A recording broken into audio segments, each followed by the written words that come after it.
So tonight we're going to briefly discuss an age-old question, not only in Judaism, but something that's been pondered by philosophers since the beginning of time.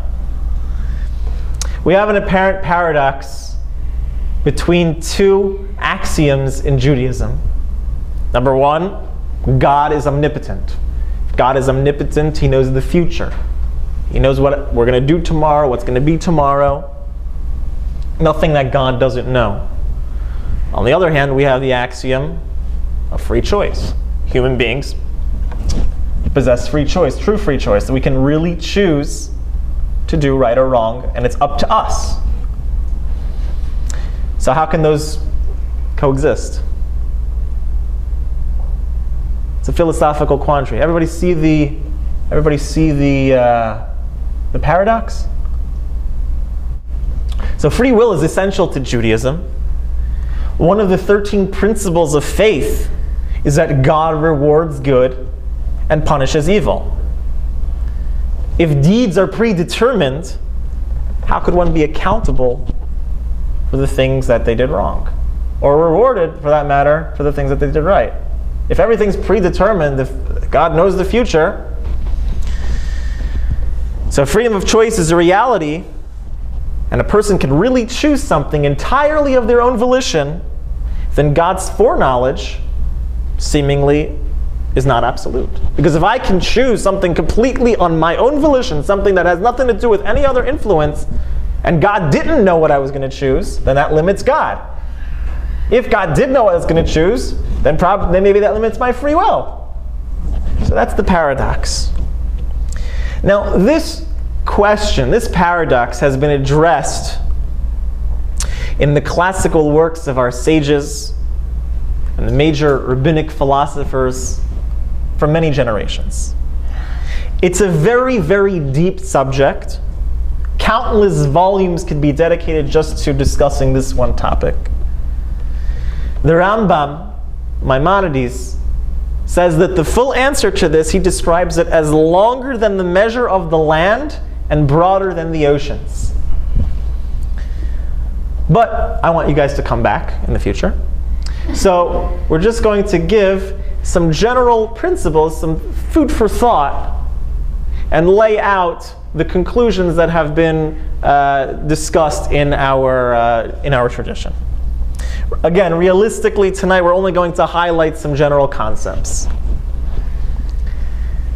Some various approaches of the early sages, at least examining their works on a superficial way, shows that some of them tend to limit God's foreknowledge, or some of them tend to limit limit human free choice. If you look at them, if you look at their writings in a superficial way, you'll be able to see that some of them seem to limit God's foreknowledge and some of them seem to limit God's free choice. But if you look in a deeper way, you'll see that it's not the case anyway. That's just whatever. That's a side point. Let's start off with an idea. This paradox that we have in front of us, and in general, there are several major paradoxes in Judaism. All the paradoxes are only perceived paradoxes. They're not real paradoxes. They're made, the reason that they exist is because everything in reality is divided up. We have two different perceptions of reality. The human perception of reality and the divine perception of reality. Another very interesting paradox that we've discussed, at least in passing, several times. A paradox in Judaism. On the one hand, we say that God fills all places. God is everywhere. On the other hand, in order to create a world, we say that God withdrew. That there's a place where there's an absence, or at least a perceived absence of God. So on the one hand, is God everywhere? If God is everywhere, how come I don't see Him? How come I see all sorts of other stuff? I don't see God. And if there's all some other stuff, is God really everywhere? So that's another paradox that exists in Judaism. Is there other stuff? Is there a place that's empty of God? That we're able to exist, that we're able to be here? Or is everywhere filled with God? And we've discussed one at least basic perspective, or one food for thought way to think about that. We discussed that even according to science, that if you look at everything in the world, you see, human beings walking around, you see chairs, you see tables, you see what you see, cars, trees. If you were to break that down, if you were to put on glasses that magnified everything 1,000 times, and you could see everything as molecules floating around, you'd see a very different world than what you see right now looking without the glasses. And if you then took off your 1,000 magnified glasses and you put on 1,000,000 magnified glasses, and you saw everything on its atomic level, and you kept increasing the strength of the magnification until you put on glasses that were 1,000,000,000, and all you saw was energy. Science says that matter and energy, it's theory of relativity, matter and energy are the exact same thing, just on a different perception of two different things. It's a different perception of the same thing. One as matter, one as energy. So at the same time that we know that everything in the universe is physical energy, we also know that everything is physical substance. Which one's the right? When you're looking at the world now, or when you look at the world with the glasses that magnify everything, where you could see everything as energy, which one is reality? Or both. It's just two vantage points of the same thing. So there's not truly a paradox. It works a similar way. I suppose that's a similar way that we can look at the way that God fills all places, that God's presence is everywhere, but at the same time that there's a perceived absence in order to create a world. That it's two vantage points. Does the world exist or doesn't it exist? It's two different vantage points. They could both be true, but to us it seems like a contradiction. So far so good? This is deep stuff.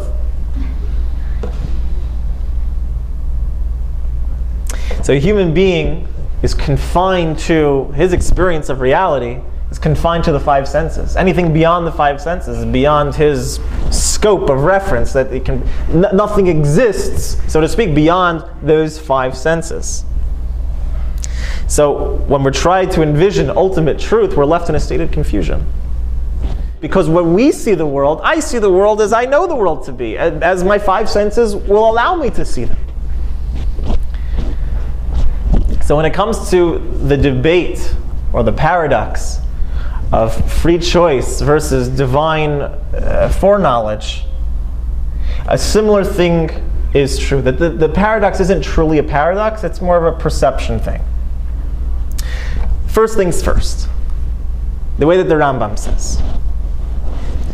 He attacks the whole idea of knowledge. When it says God knows the future, the idea of God's knowledge. It says that all these terms that we use to describe God really aren't reflective of God himself. We describe God as kind, or angry, or compassionate, or knowledgeable. When we talk about all those things, those aren't traits that are inherent in God. Those are our perception of the way that God is dealing with us. That doesn't affect God. It's not God in his essence. That doesn't make him, he is not angry like we get angry, or kind like we're kind. The way in which God expresses himself to the world based on our perception of what we know of kindness or what we know of anger, we perceive God as acting in that way towards us. But that doesn't affect his being. So the same thing applies with God's knowledge. What do we know about God's knowledge? So the fact that human knowledge, knowing what tomorrow is going to bring, might be a contradiction between our free will. Who knows what divine knowledge is?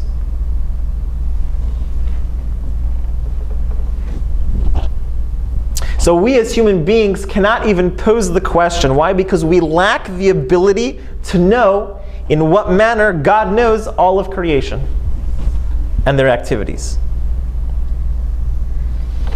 So we don't even know what knowledge is. We say God has foreknowledge. We don't even know what that means. God's knowledge.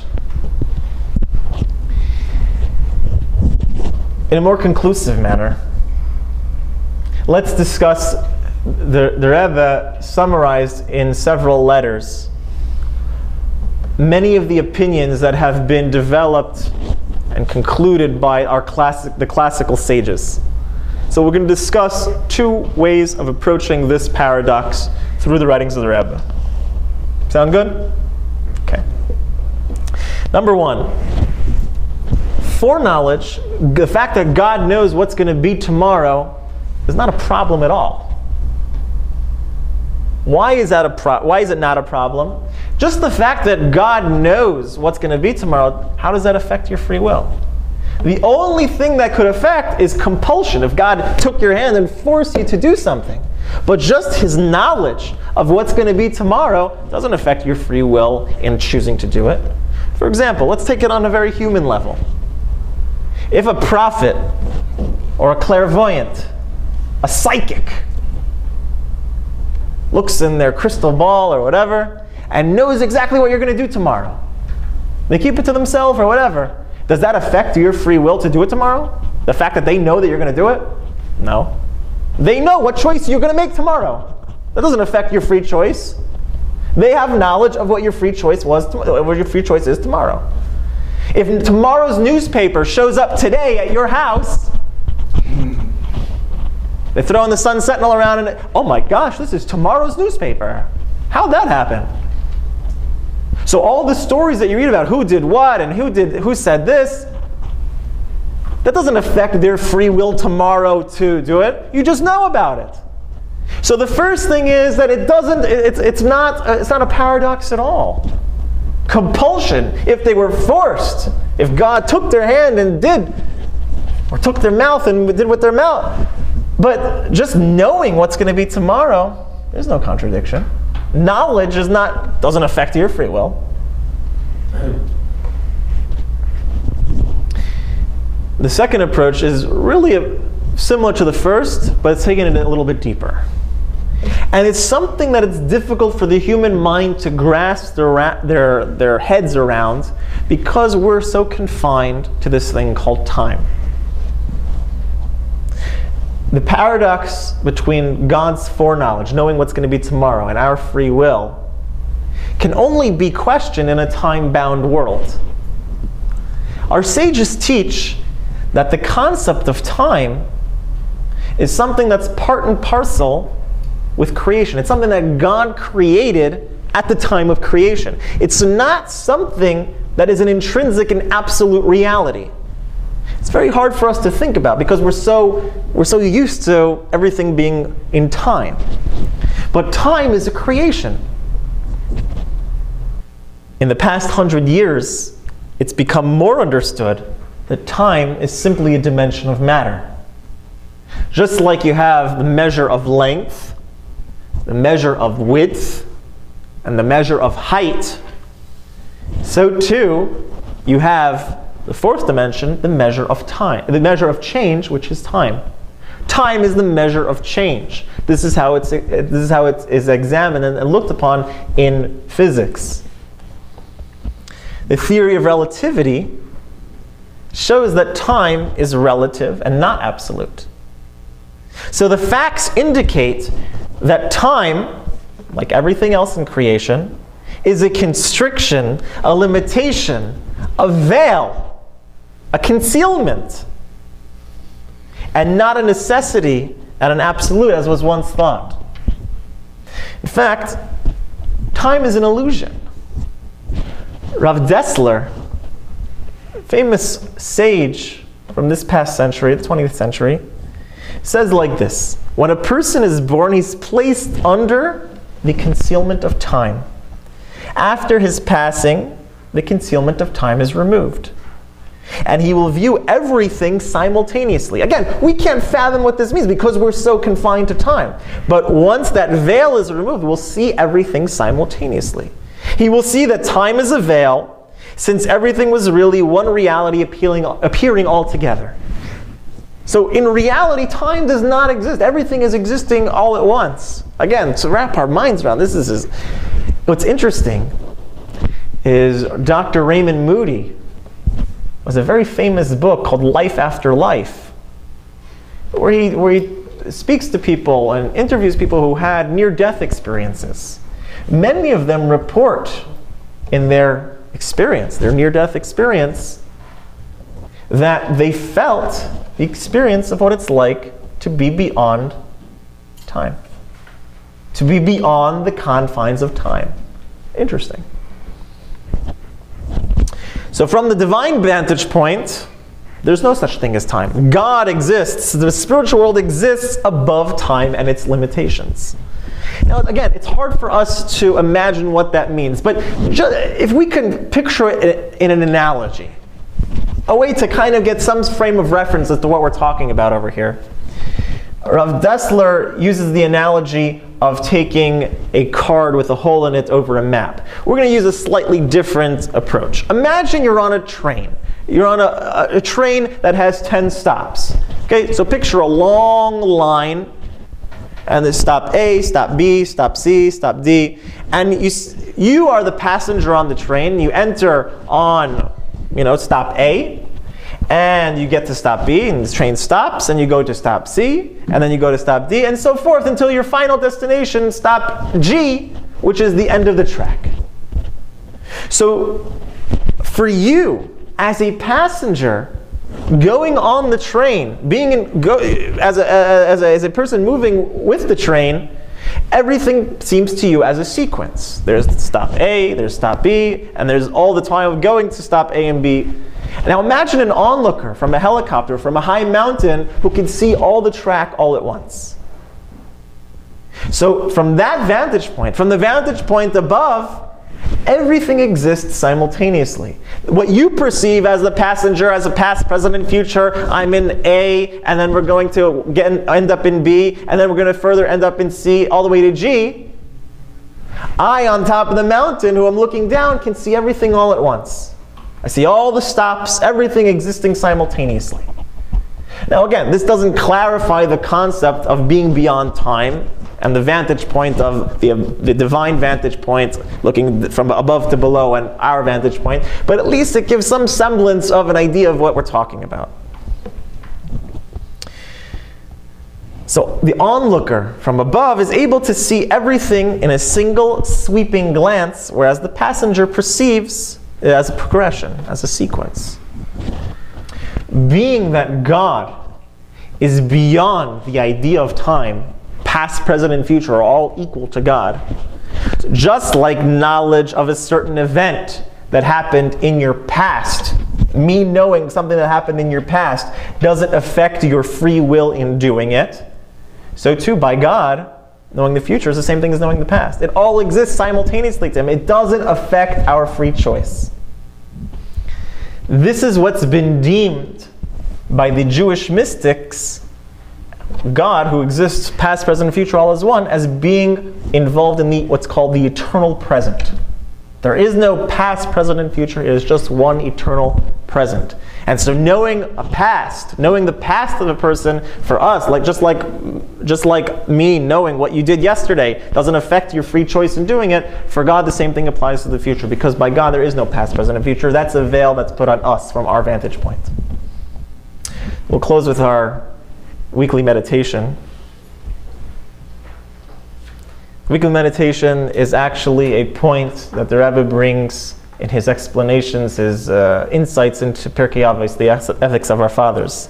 He says when a person will reflect on the fact that God gives the individual free choice so that he can fulfill the commandment of choose life, he will no doubt carry out the commandment with love, devotion, above and beyond what is required. So guys, let's make the right choices this week.